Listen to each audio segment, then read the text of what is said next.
पुत्रदा एकादशी पर जिस घर में खाई जाती हैं ये दो चीजें, दौड़ी चली आती है माता लक्ष्मी।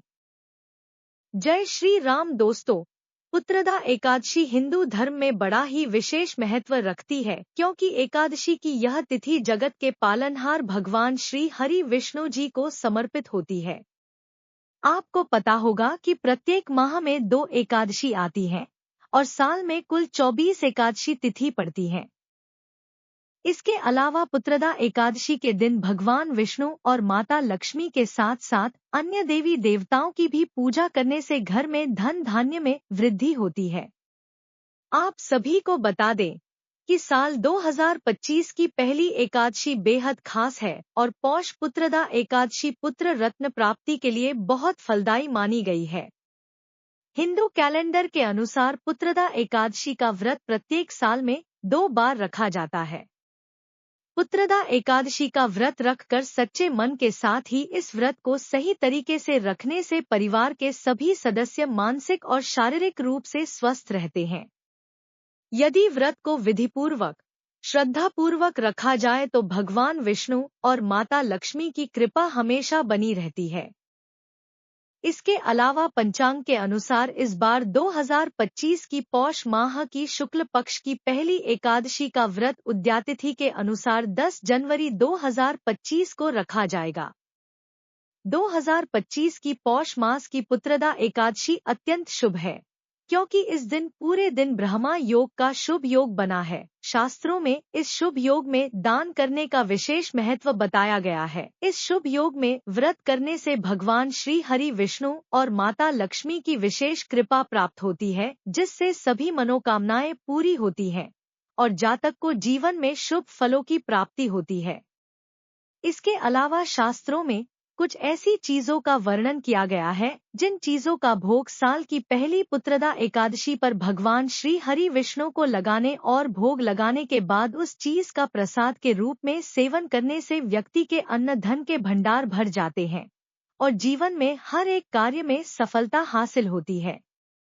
जीवन में कभी भी किसी भी प्रकार की समस्या नहीं आती है। साथ ही शास्त्रों में कुछ ऐसी भी चीजों का वर्णन किया गया है जिन चीजों का सेवन भूलकर भी पुत्रदा एकादशी पर नहीं करना चाहिए, नहीं तो भगवान श्री हरि विष्णु और माता लक्ष्मी आपसे नाराज हो सकते हैं और आपको जीवन में शुभ परिणाम की जगह अशुभ परिणाम देखने को मिल सकते हैं। इस वीडियो के माध्यम से मैं आप सभी को बताऊंगी कि साल की पहली पुत्रदा एकादशी पर भगवान श्री हरि विष्णु और माता लक्ष्मी को किन चीजों का भोग लगाना चाहिए और किन चीजों का सेवन इस दिन बिल्कुल भी नहीं करना चाहिए। तो चलिए सबसे पहले जानते हैं कि साल की पहली पुत्रदा एकादशी पर किन चीजों का सेवन करना चाहिए और किन चीजों का भोग भगवान विष्णु को लगाना चाहिए। नंबर 1, शकरकंद। शकरकंद पुत्रदा एकादशी पर एक आदर्श सब्जी मानी जाती है क्योंकि यह न केवल स्वादिष्ट होती है बल्कि ये सेहत के लिए भी काफी लाभकारी होती है। इसे सेंधा नमक और घी में हल्का पकाकर तैयार किया जा सकता है। इसे मीठा और पोषक तत्वों से भरपूर माना जाता है। अगर आपने पुत्रदा एकादशी पर व्रत रखा है तो आप इसका सेवन कर सकते हैं क्योंकि व्रत के दौरान इसका सेवन करने से शरीर को पर्याप्त ऊर्जा मिलती है। शकरकंद भगवान विष्णु और माता लक्ष्मी दोनों के लिए प्रिय मानी जाती है और इसलिए इसे पूजा में अर्पित किया जाता है। इस सब्जी को भोग में अर्पित करने से भगवान विष्णु की विशेष कृपा प्राप्त होती है और व्रती को जीवन में शांति और संतोष मिलता है। 2, पालक। पालक को एक प्रकार की शाकाहारी और सात्विक सब्जी माना जाता है जिसे पुत्रदा एकादशी पर भगवान विष्णु को अर्पित किया जा सकता है। यह शरीर को ऊर्जा प्रदान करने के साथ साथ पौष्टिक भी होती है। एकादशी के दिन तामसिक खाद्य पदार्थों का सेवन वर्जित होता है। पालक को हल्का भूनकर या सूप के रूप में भी खाया जा सकता है। यह पाचन क्रिया को दुरुस्त करने में भी सहायक होती है और शरीर को ताजगी प्रदान करती है।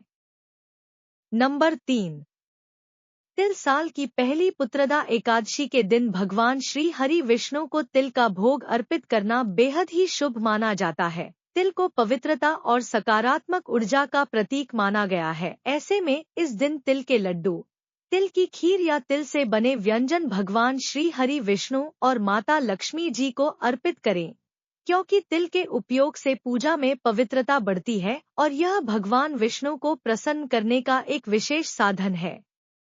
साथ ही तिल का भोग लगाने से व्रती को पापों से मुक्ति मिलती है और संतान सुख का आशीर्वाद प्राप्त होता है, जिससे जीवन में शुभ परिणाम देखने को मिलते हैं।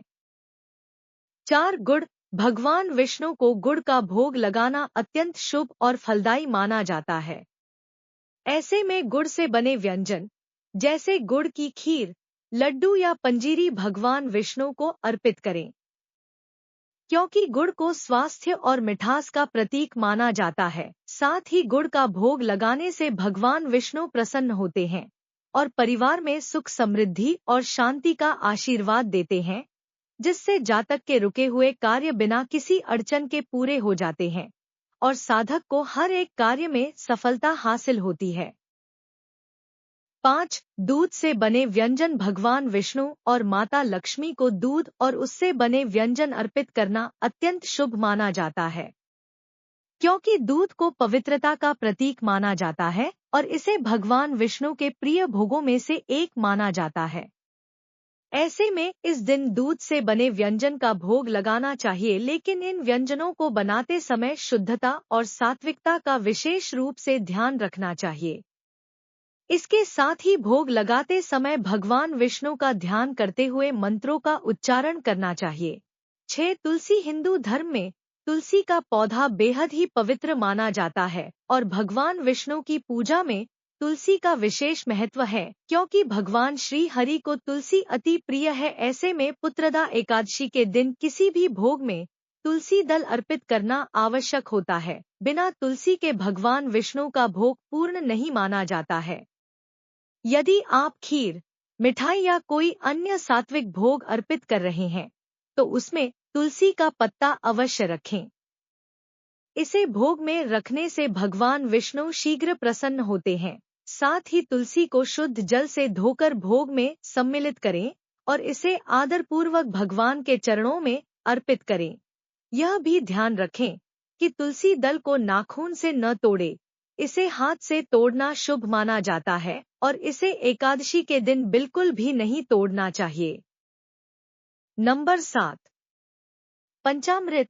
पंचामृत का हिंदू धर्म में बड़ा ही विशेष महत्व है। ऐसे में एकादशी के दिन पंचामृत का भोग लगाना अत्यंत शुभ माना जाता है, क्योंकि पंचामृत 5 पवित्र सामग्रियों से बनाया जाता है, जैसे दूध, दही, घी, शहद और चीनी। यह मिश्रण शुद्धता और पवित्रता का प्रतीक है। साथ ही पंचामृत तैयार करते समय इन सामग्रियों को शुद्ध बर्तनों में बनाएं और भगवान विष्णु के चरणों में अर्पित करें। इसके अलावा भगवान को पंचामृत अर्पित करते समय तुलसी का पत्ता डालना न भूलें, क्योंकि इससे इसकी पवित्रता और बढ़ जाती है। फिर पंचामृत को पूजा के बाद प्रसाद के रूप में ग्रहण करें और इसे परिवार के सदस्यों के बीच वितरित करें। ऐसा करने से घर में सकारात्मक ऊर्जा बनी रहती है और जीवन में भी सुख समृद्धि बनी रहती है। 8. फल। भगवान विष्णु को पुत्रदा एकादशी व्रत में फल अर्पित करना बेहद शुभ माना जाता है। इस दिन पूजा में ताजे और शुद्ध फलों का उपयोग करना चाहिए। आप पुत्रदा एकादशी पर केला, सेब, नारियल, अंगूर या अनार जैसे फलों का भोग अर्पित करें। इन फलों को साफ और शुद्ध जल से धोकर भगवान के चरणों में समर्पित करें। पूजा में फल अर्पित करने का महत्व यह है कि यह सात्विकता और पवित्रता को दर्शाता है। साथ ही व्रती को फलों का प्रसाद ग्रहण करना चाहिए, क्योंकि यह शरीर को ऊर्जा प्रदान करता है और व्रत का पालन करने में मदद करता है। ध्यान रखें कि भगवान के चरणों में खराब फल न अर्पित करें। तो दोस्तों, ये थी वे चीजें जिनका भोग पुत्रदा एकादशी पर भगवान श्री हरि विष्णु जी को लगाना चाहिए और स्वयं भी इनका सेवन करना चाहिए। आइए अब जानते हैं कि पुत्रदा एकादशी पर किन चीजों का सेवन बिल्कुल भी नहीं करना चाहिए। नंबर 1.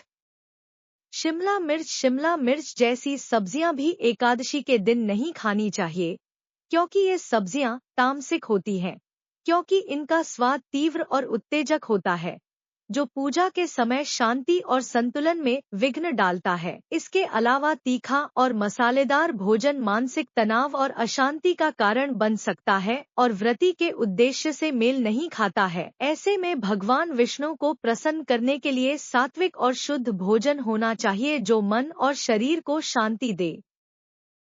नंबर 2, बैंगन का सेवन।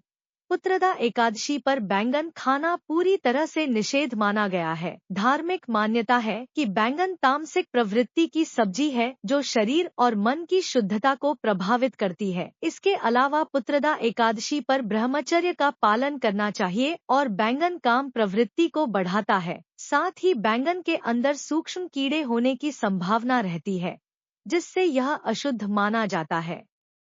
साथ ही बैंगन का सेवन मन को चंचल बनाता है और एकाग्रता को भंग करता है। अगर आपने व्रत नहीं भी रखा है तब भी आपको तन और मन में शुद्धता बनाए रखनी चाहिए। नंबर 3, करेले का सेवन। करेला अपनी कड़वाहट के लिए जाना जाता है और शास्त्रों में कड़वी सब्जियों को तामसिक माना जाता है। साथ ही कड़वी सब्जी शारीरिक असंतुलन का कारण बन सकती है। ऐसे में पुत्रदा एकादशी के दौरान सात्विकता को बनाए रखने के लिए करेले की सब्जी से बचना चाहिए। इसके सेवन से मन और शरीर में अशांति उत्पन्न हो सकती है। नंबर 4, प्याज और लहसुन वाली सब्जियां। पुत्रदा एकादशी के दिन प्याज और लहसुन जैसी तामसिक वस्तुओं का सेवन वर्जित माना जाता है। प्याज और लहसुन में तीव्र गंध और तामसिक गुण होते हैं, जो मानसिक और आत्मिक शांति को बाधित करते हैं। मान्यता है कि लहसुन और प्याज की उत्पत्ति राहु केतु से हुई थी, जिससे इन्हें अशुभ माना जाता है। इसके अलावा ये पदार्थ मांसाहारी भोजन की तरह शरीर को उत्तेजित करने वाले होते हैं और पुत्रदा एकादशी के दिन पूजा और व्रत के उद्देश्यों के साथ मेल नहीं खाते हैं। ऐसे में भगवान विष्णु और माता लक्ष्मी को प्रसन्न करने के लिए केवल सात्विक और शुद्ध पदार्थों का सेवन करना चाहिए। तभी आपको भगवान श्री हरि विष्णु और माता लक्ष्मी की असीम कृपा प्राप्त होगी और आपके जीवन में सुख समृद्धि आएगी। अगर आपको ये वीडियो अच्छी लगी हो तो कमेंट में जय श्री राम जरूर लिखें और मेरे चैनल को सब्सक्राइब करें। वीडियो के अंत तक बने रहने के लिए धन्यवाद।